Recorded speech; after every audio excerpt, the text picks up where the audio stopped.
L'Institut des métiers de la ville, IMV, créé en 2008, est une structure de coopération entre la région Île-de-France et la commune urbaine d'Antananarive, basée sur l'échange d'expériences et la réciprocité. Depuis 2008, les actions se sont enrichies d'un important volet en faveur des transports, mais cette coopération concerne de nombreux domaines d'intervention, notamment sur la mobilité urbaine, préservation du patrimoine bâti et paysager, tourisme urbain durable, l'eau et assainissement, planification urbaine, agriculture urbaine. L'ARIF et l'IMV, en partenariat avec la CUA, mettent en œuvre depuis quelques années de multiples projets se traduisant par des actions concrètes. Nombreuses sont les réalisations au profit des Tananariviens, financées principalement par l'ARIF, mais ces trois entités créent sans cesse de nouveaux projets pour améliorer la vie quotidienne de la population urbaine d'Antananarive.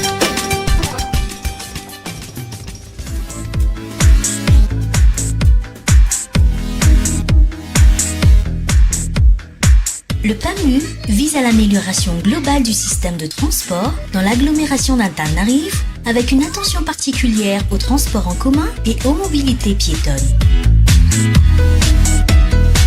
Les premières réflexions engagées sur ce thème entre les représentants de la CUA et de l'ARIF en juin 2008 ont conduit à l'engagement officiel de l'élaboration du programme d'amélioration de la mobilité urbaine lors de la première table ronde Amélioration de la mobilité urbaine tenue en septembre 2008. Le programme est structuré en deux axes d'intervention. Premièrement, un appui institutionnel à la réforme du système de transport urbain dans sa globalité, nouvelle gestion des licences d'exploitation, élaboration d'un nouveau cahier de charges d'exploitation, création d'un centre de formation pour les acteurs du transport urbain, changement des taxis B en véhicules plus capacitaires pour le transport urbain, création d'une autorité organisatrice des transports urbains à l'échelle du Grand Tana. Le deuxième axe d'intervention est la mise en place de projets pilotes avec amélioration des infrastructures liées à la mobilité urbaine pour démontrer qu'une amélioration à court terme est possible. Après les aménagements de la ligne 119 avec 22 abribus, 15 totems, 3 blocs sanitaires et la rénovation des gargotes sur le site d'Ankatsu, les secondes lignes pilotes sont la 128, 160, 166 qui relie Antanmen, Ankatsu et Mamassen.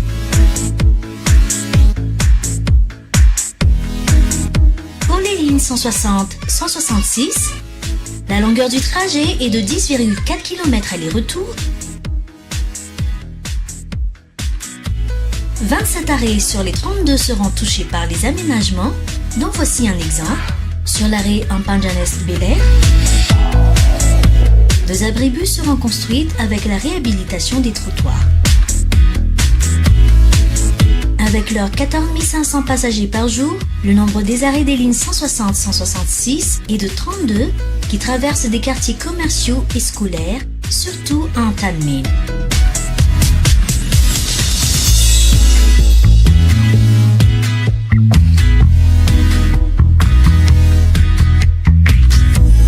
Sur le terminus d'Antanmen, 3 abribus de nouvelle génération seront installés et un abribus pour les lignes passantes. Par rapport à la ligne 119, le terminus mixera les différentes zones d'arrivée, de stockage, de départ. Pour la ligne 128B, la longueur du trajet est de 16,4 km aller-retour. Les passagers sont en moyenne au nombre de 2750 par jour, avec 36 arrêts. Cette ligne traverse beaucoup de quartiers résidentiels. Voici quelques exemples des aménagements. Sur le terminus de Mamassen, 3 abribus seront aussi installés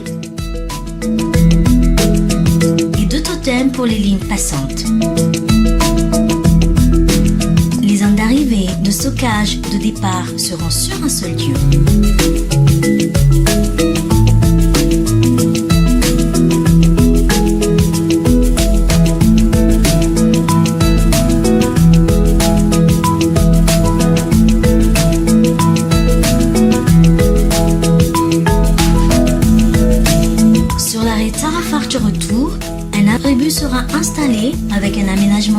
stationnement autour pour une meilleure fluidité de la circulation.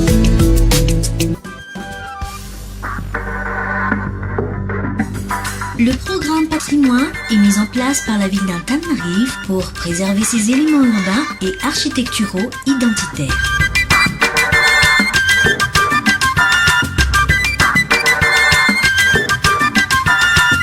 Il a été défini ainsi le secteur sauvegardé correspondant à la haute ville et une zone de protection du patrimoine architectural, urbain et paysager.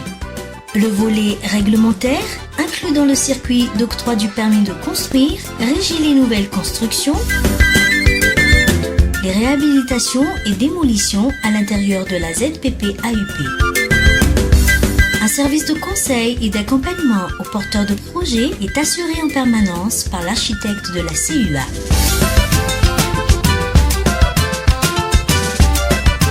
Les projets pilotes du programme ont permis de réhabiliter depuis 2010 l'ancien palais de justice d'Ambattendorf-Fountain.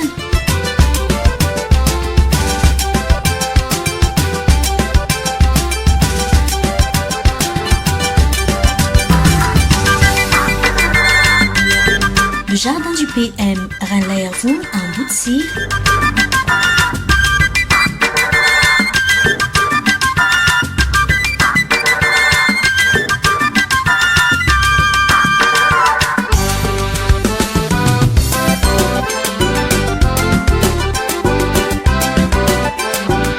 La place Andoual.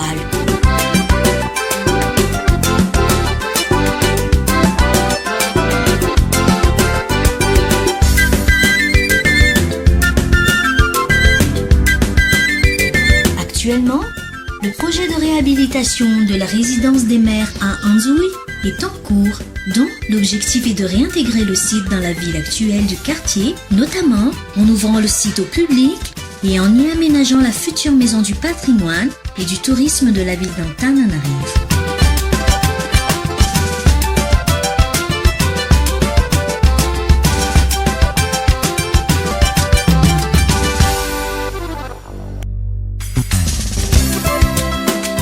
Sur le site de l'ex-piscine municipale va être créé le centre de loisirs Mansulirim qui viendra enrichir les espaces verts et de loisirs de la ville, s'inscrivant dans une démarche de redynamisation du quartier en créant un espace public de proximité, de développement communal, en mettant en place un modèle de gestion autonome et une ambition de rayonnement régional grâce à la construction du plus grand skatepark de l'océan Indien.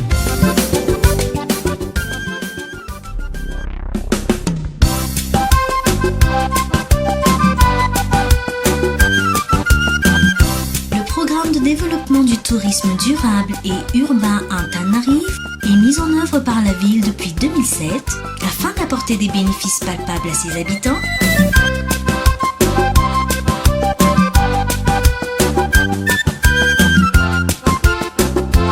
par l'amélioration de leurs ressources financières,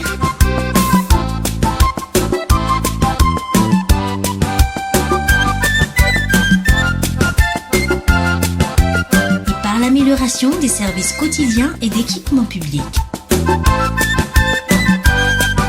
Plusieurs actions ont été menées pour appuyer et soutenir le développement des activités des opérateurs et pour aménager des sites à vocation touristique en synergie avec les activités du programme de préservation du patrimoine de la ville.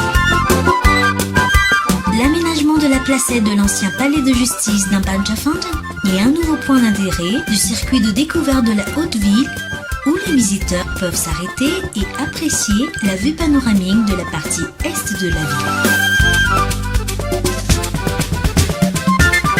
La mise en tourisme de la Haute-Ville est la stratégie choisie par la ville à la suite de la concertation avec les acteurs pour les années à venir. Dans ce cadre, la place d'Andoual, à proximité des monuments phares tels le Palais de la Reine,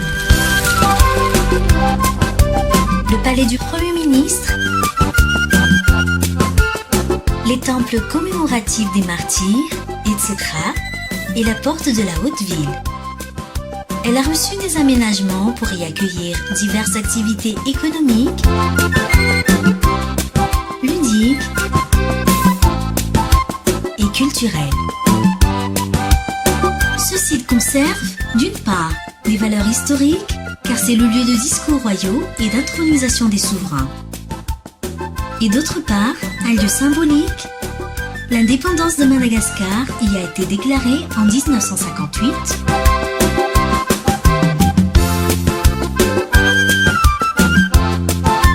Mais c'est également un lieu public. C'était ici le premier marché du Zouma et aujourd'hui, c'est un lieu encore très fréquenté par la population. Du côté d'Amoutsir, le sentier des horticulteurs, situé à proximité du palais de Ranlaervou, est un accès pour découvrir ce lieu historique. Les aménagements répondent à la fois aux besoins touristiques, car c'est un circuit de découverte menant au palais,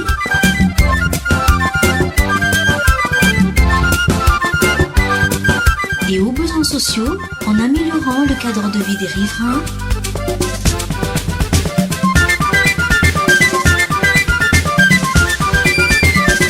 pavetage de sentiers pédestres, mise en place des bancs et mobilier urbain, éclairage public solaire.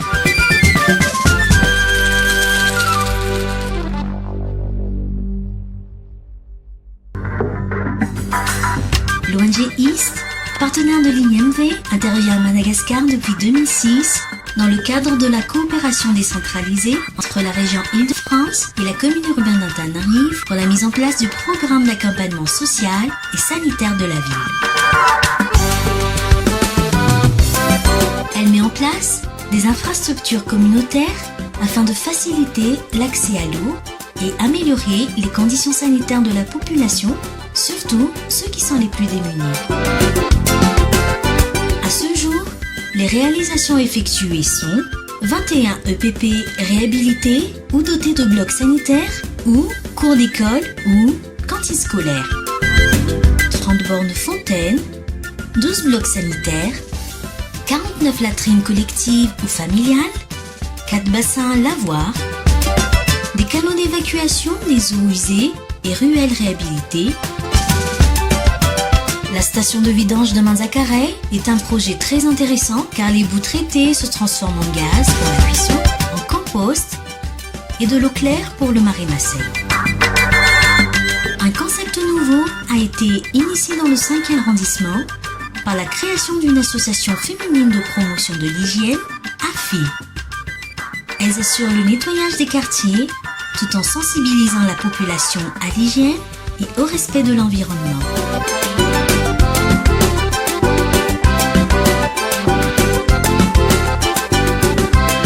Grâce aux actions de East, des blocs sanitaires comme celui du marché d'Anjavouak ont été mis à la disposition de la population en 2012 pour un double objectif, lutter contre le péril fécal et promouvoir la bonne gestion communautaire. Un pont a été mis en place pour faciliter la circulation des piétons, sans oublier la réhabilitation de la digue du canal, ainsi que la création d'un jardin pour que les gens puissent admirer et se reposer tranquillement.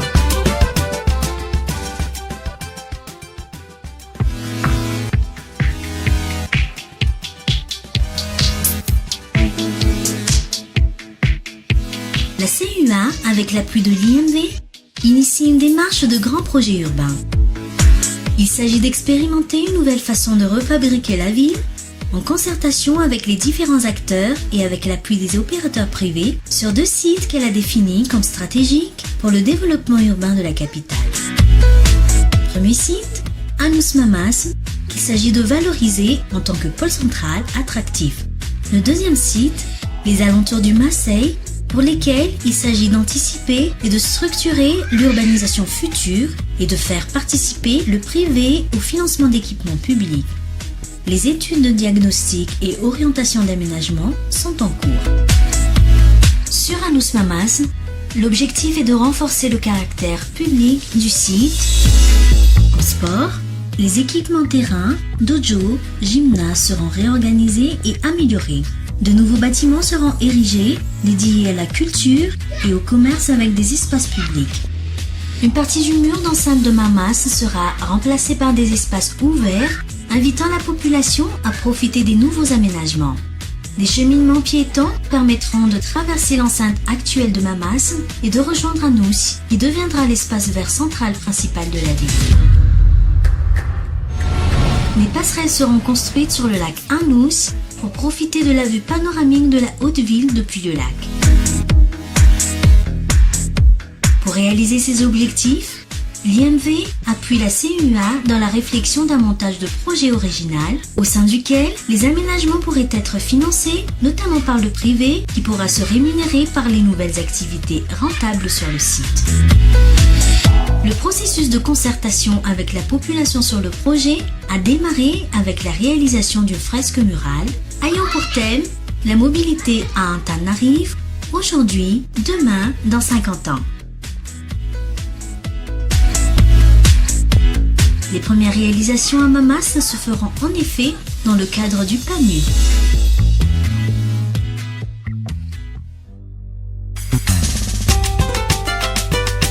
Ce projet consiste à pratiquer l'agriculture en ville et se fonde sur la diffusion des techniques de culture sur dispositifs de type micro-jardin par le biais de l'utilisation des matériels comme les bambous, les sacs, les tables, les bouteilles plastiques ou même un pneu.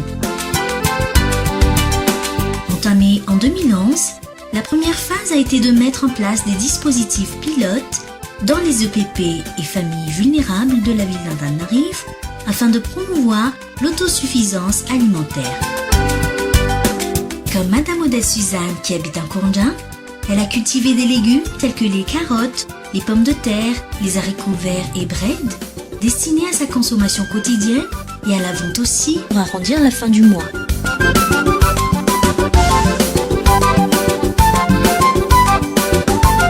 De même pour Mama Bao, elle plante juste dans sa cour des breads qu'elle utilise souvent comme ingrédient principal de ses repas quotidiens.